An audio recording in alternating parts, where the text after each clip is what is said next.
Hello and welcome back to the very first ever No Holds Barred mini-sode we're going with, I think, at the moment. But technically it's the second. It's the what? Sorry. It's the second one. What? How is it the second one? Because we did the second one last week, didn't we? Oh God, yeah. Sorry, we did. We did part 1 and 2. My brain is frazzled with the sunshine. Sorry. Okay, let's start that again and welcome back to part 2 of episode 9. Oh man, I did not sleep very well. I've been up since 5. Sorry. Oh. Anyway, yeah, we're back again because we missed some stuff yesterday. We talked for about an hour and 20 minutes and realised there was about 3 or 4 things we completely missed off, including one that And you'll never guess what it's about. Yeah, exactly. Take a run and Jesus. stab in the dark. It's, mainly about reform, let's be honest. So, yeah. Do you want me to start with my question? Yeah, we'll head it off with your biggie. So, on June the 9th, which was, I think, Tuesday. No, what day are we on? Yeah, Tuesday. I had a surprise tweet waiting for me in the morning from Richard Tice, MP. Richard Tice had quoted one of my previous posts about James Murdoch, who I thought was encouraging a bit of violence or harm towards people that come across on boats. And Richard Tice decided, out of the blue, to reply to me, and I'll read out his tweet to me. Don, you do realise under current policy 5+ people die per month in the channel. He doesn't use full stops. It's really confusing. Current policy is not kind, not compassionate. It is killing people. Our legal policy of pick up, take back will save lives. Don't you want to save lives? And you know what saving lives, Richard? Being in the EU, you dumb. Yeah, that would help, wouldn't it?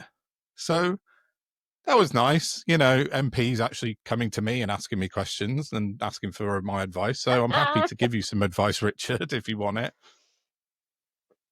I did look into this because this has been dragging on since last year with the reform and their so-called legal policy of pick up and take back.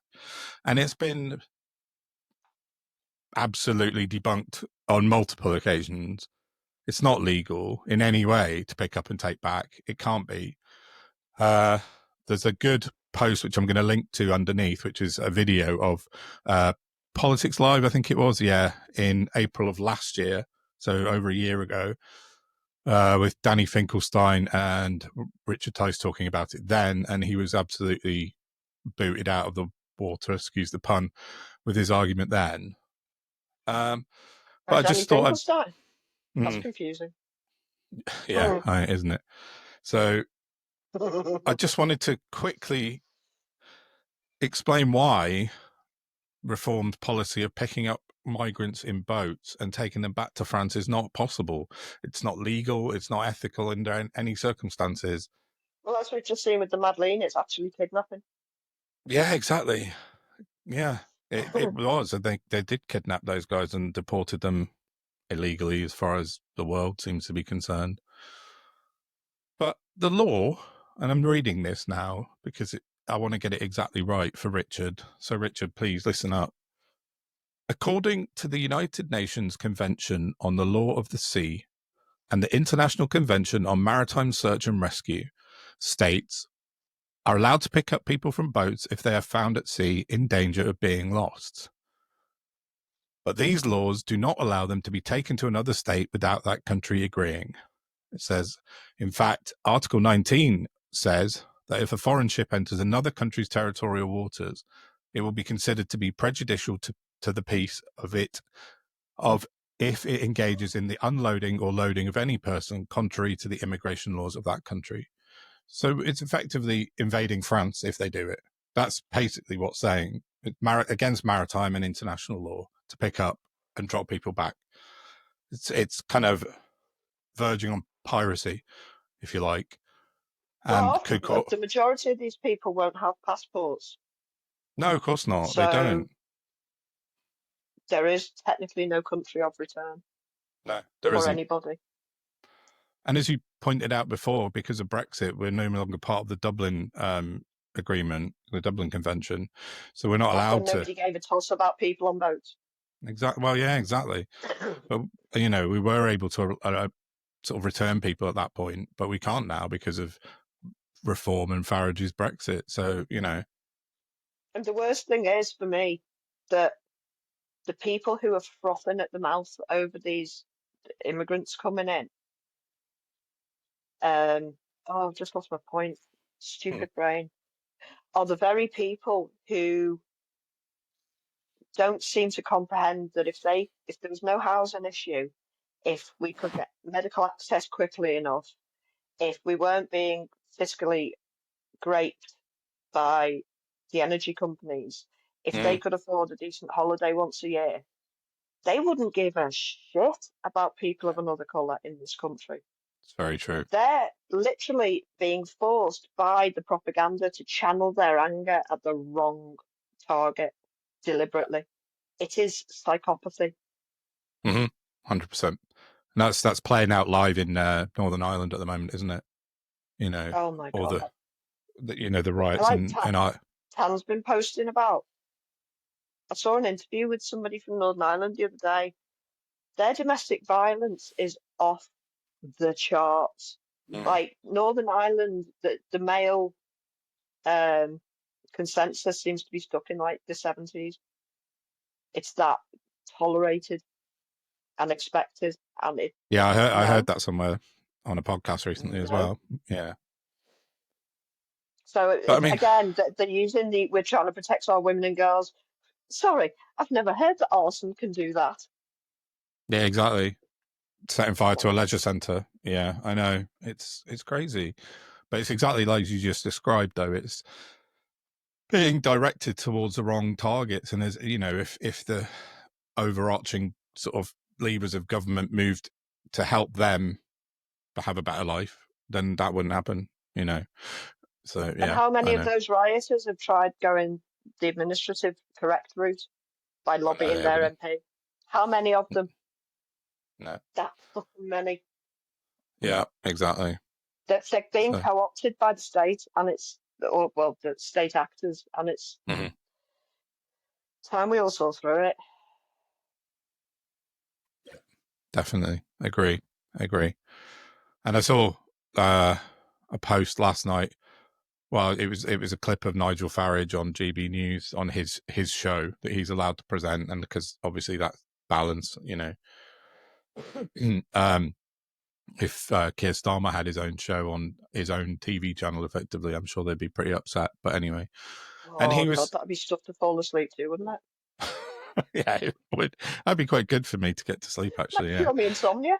yeah, exactly. But Farage was out there just sort of ramping up the same similar rhetoric that he was punting last summer before Southport, and he was saying things like, this is what happens when you uncontrolled mass migration, and that's word for word almost what he was punting last year before the riots kicked off last year.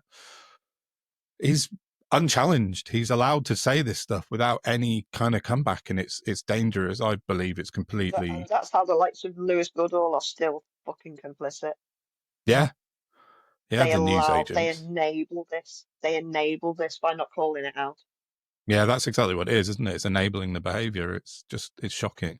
We need to bring journalism back. Well, we're I mean, trying, right? journalism's gone so far down the pan.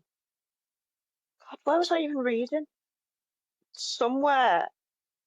I'm tempted to say the Middle East because that seems most likely, but I'm not sure it was. It's probably America. Well, I mean, I suppose that's the same thing.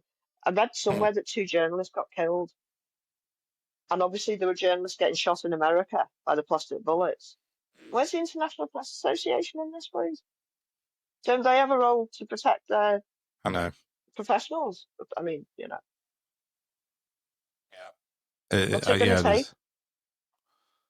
I don't know. Yeah, it's a strange one. There is no journalism to be. Well, I mean, there is, but it's not regulated like it used to be, and there is no protection. It doesn't seem, like you said, for But like, things like that. there's no Jeremy Paxman anymore, is there? Pardon me. Excuse me. Yeah.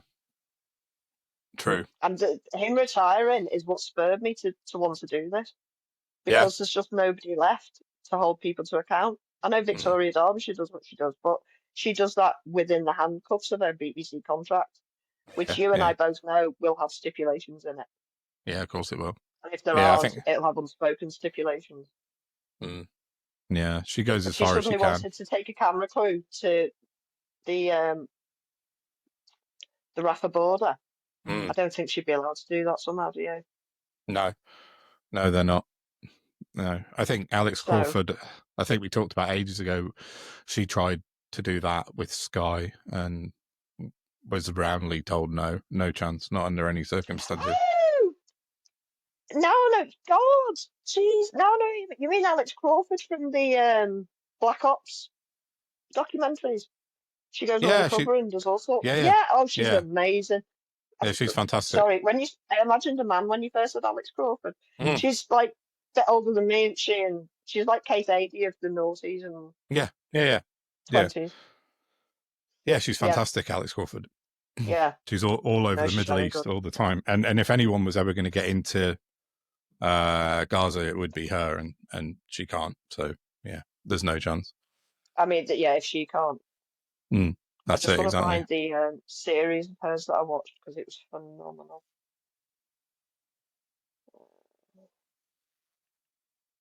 Yeah, we're going to have to start doing podcast daily at some point soon, because everything,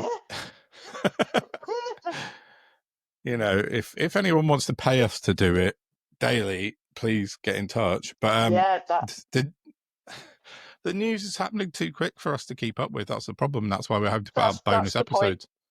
Yeah. That's why we've got to pick out what is actual news and what is just noise to keep Mm. everyone distracted and drowning in it. And because Where's that series? Oh, it's annoying. And because of Reform are pushing out I put out my chart yesterday, my data stuff, and someone replied to me and said, because I'd said that GB News were sort of tweeting about Keir Starmer 700 times in a month, and they said, well, have you checked out GB News YouTube channel? I said, no, not yet. I just haven't got enough minutes in the day. And they worked out that GB News YouTube had put out in 1 month 75,000 videos in 1 month. As well, so you got that on YouTube, and then I saw Farage yesterday saying he's now got 3.6 million followers on TikTok. So God knows how much they're punting out on TikTok. A lot, I assume. I don't go on TikTok, so I don't know. But I'm tempted to download and start having a look at it. But they must have hundreds of people on their social media team to do this. If they're putting YouTube 75,000 videos a month, got to be And is this contravening some. will the what? Right. So does the money to pay for that have to legally come out of their donations pot? I asked Farage that on Twitter this morning. I asked that very question. I said, please, Nigel, for some transparency, could you tell us, A, how many social media people you employ, and B, how much your advertising costs are on social media? Because that's political advertising, right? So it should be documented somewhere, but it isn't. So, because I think they use GB News as their smokescreen to get away with it, because it's GB News that are putting out 75,000 videos about, Reform, not technically Reform PLC, whatever company name they are this week. Reform 2025. Yeah, exactly. So, because that doesn't sound terrifying.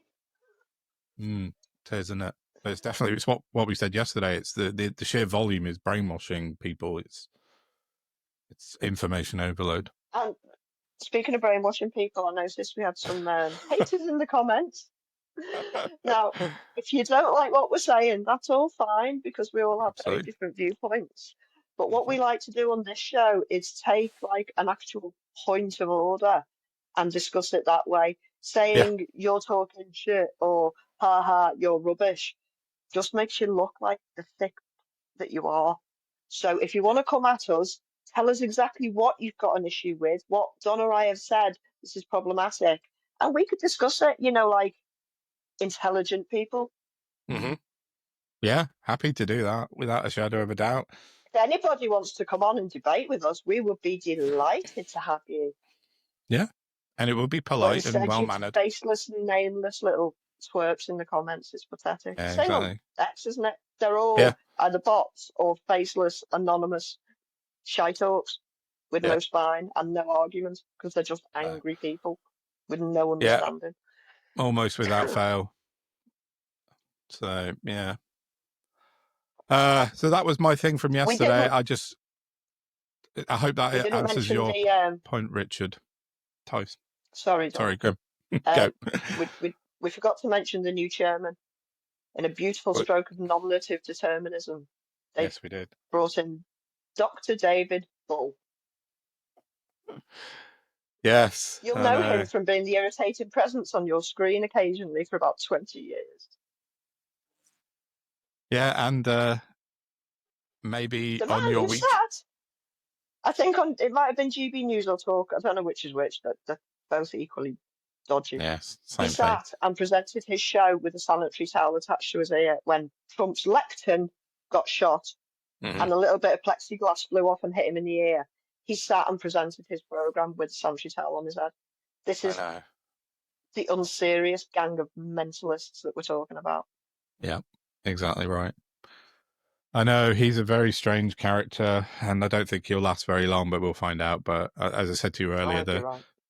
the whole story of him on still can't remember the name of it, the ghost program with Yvette Fielding that he used to be part of. Do you know, weird thing, because God, it's so weird. When I worked in Manchester, I went for a drink after work on the corner of Whitworth Street and I think it's Princess Street. Mm.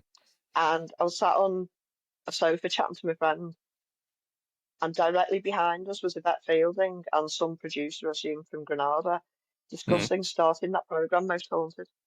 That was her, Oh, like, Most she was Haunted. pitching the programme. Oh, Yeah, really? so that, I Oh, mean, weird. yeah, back when I was like, everything was in black and white and, I was young.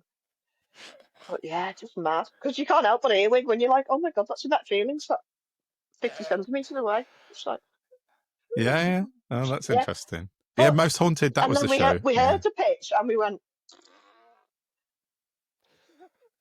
but It was there's really people out there successful. who, It was. well, it was. I never It was watched off. it, but I watched it a few did they times when ever, it was on.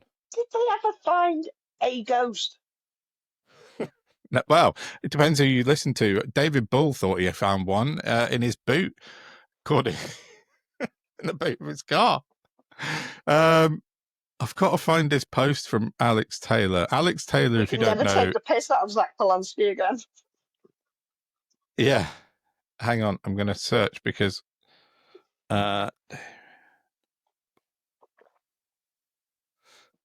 Oh no, I can't. It's going to take me too long to find it, and that's not good.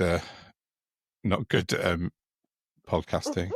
But Alex Taylor, who's a British French TV host, very much he calls himself Mr. TV's Mr. Europe, and he's very anti-Brexit, and he follows me and occasionally tweets me.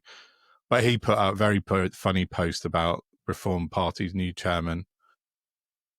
Oh, here it is. I found it.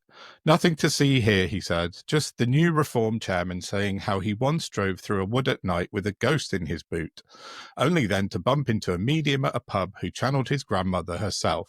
Alas, suddenly hijacked by an evil spirit, which then tried to strangle him. And the post of David Bull when he was very young with Derek Acora and Yvette Fielding.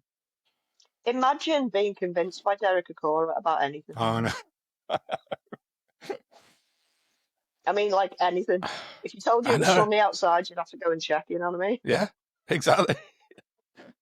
He was a strange character as well. But yeah, so that was Reform Party UK 2025 Limited PLC's new chairman, Doctor, apparently, David Bull. I don't want to pee on anybody's chips, but if you were planning a weekend away to Blackpool specifically to go and visit the new Reform pub, you're going to be sorely disappointed. They've now been closed down for safety and hygiene reasons. Wow. That didn't take long, did it? Jeez. Probably no coincidence that Farage was there a couple of days ago then. Was he? But, yeah, he posted a At the video. pub? He posted some Brilliant. videos saying that, I've gone for a pint of Remainer tears at the Talbot pub. Oh. Well, that'll be it. It's now infested with vermin. Yes, exactly. Overrun with rats suddenly. And But then they yeah, advertised it. I know. We mentioned that pub Oh, before, didn't we? The guy that how is this runs it. real life? I know, it's crazy. But the guy that runs it doesn't even.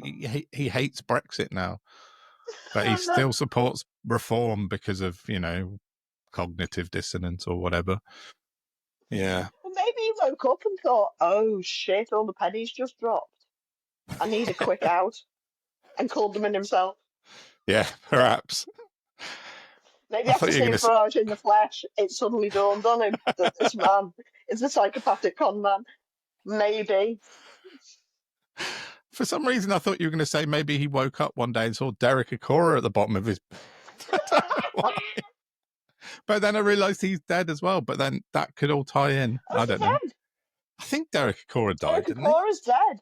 Right. Oh, well, wait. Where's his I better ghost? check this. If he's not haunting anyone, I think we can put the lid on that box of bullshit. Oh, yeah, he died in January 2020. Yeah, he did. So where is he now? Where is he now, Don? He's in Dr. David Bull's boot.